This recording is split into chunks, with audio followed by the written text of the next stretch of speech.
I've been protesting since I was a kid, and I just know all of my friends and we know we need to take part in this issue because we don't want to grow up in a world where there's fascists and Nazis running our country.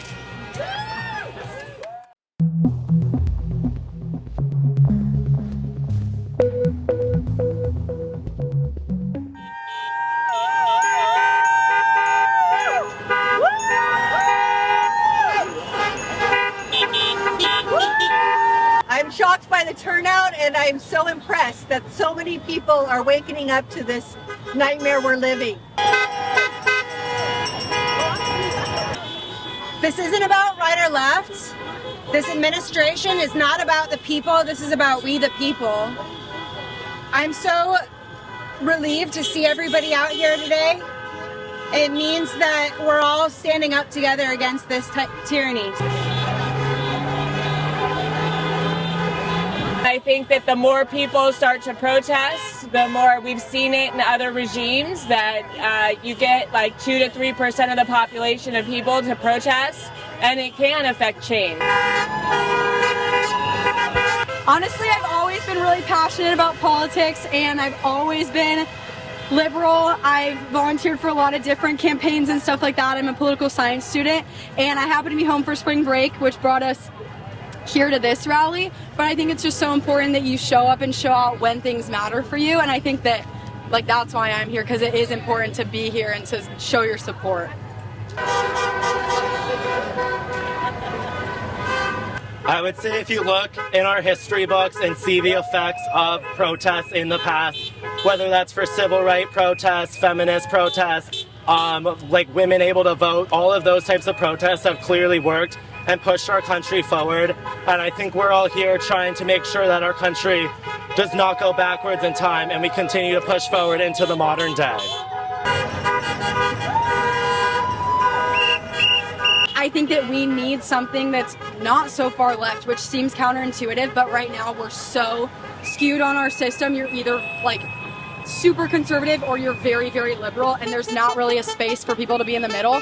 I personally think that's what we need. I think that we need people to compromise. I think we need to work together because that's how our system was founded. It shouldn't be two sides against each other. It should be two sides working together. I think we all came out because this is a huge issue for all of us. We're young, we're growing up in a world where we don't know what our future looks like. I know I've come out here with Emma to the past 2 No Kings that were in the village. This is our 3rd one. I've been protesting since I was a kid, and I just know all of my friends and we know we need to take part in this issue because we don't want to grow up in a world where there's fascists and Nazis running our country. Yeah, I'd say there's nothing exactly specific. It's just we all try to stay really educated on what's going on, and this is the best way we can support locally.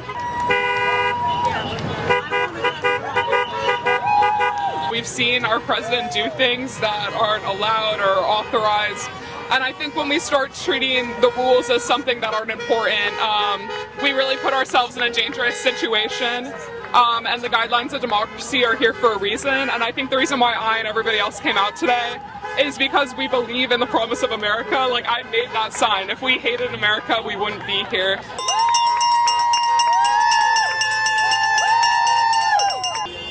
People who don't believe protesting work have never used their ears or their heart or their brain in their life. Being able to speak out, being able to have a voice means that you know that something is wrong. You're able to take a stand. That's what it is to be in America. To live in America means that you have freedom to be whoever you are, speak on your opinions, and believe what you want to believe.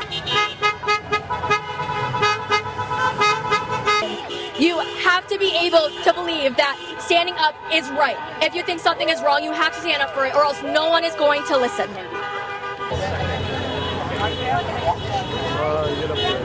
So both Emma and I, we've both volunteered with our local congressperson, Mike Levin, and I think a big takeaway of that is that you have to speak to your congresspeople. Tell them, no matter what you want, tell them what you want, because it's their job to create this world for you.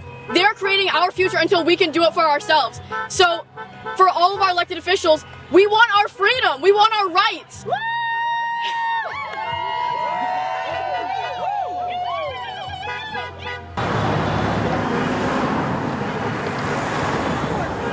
We are the Resistance Quilters. We're a group of ladies who love to sew. Our sewing is our voice. And our quiltlets here are telling a story of a democracy in crisis. We call for the restoration of the rule of law. Our voices matter. And we are doing our part in this way to defend democracy.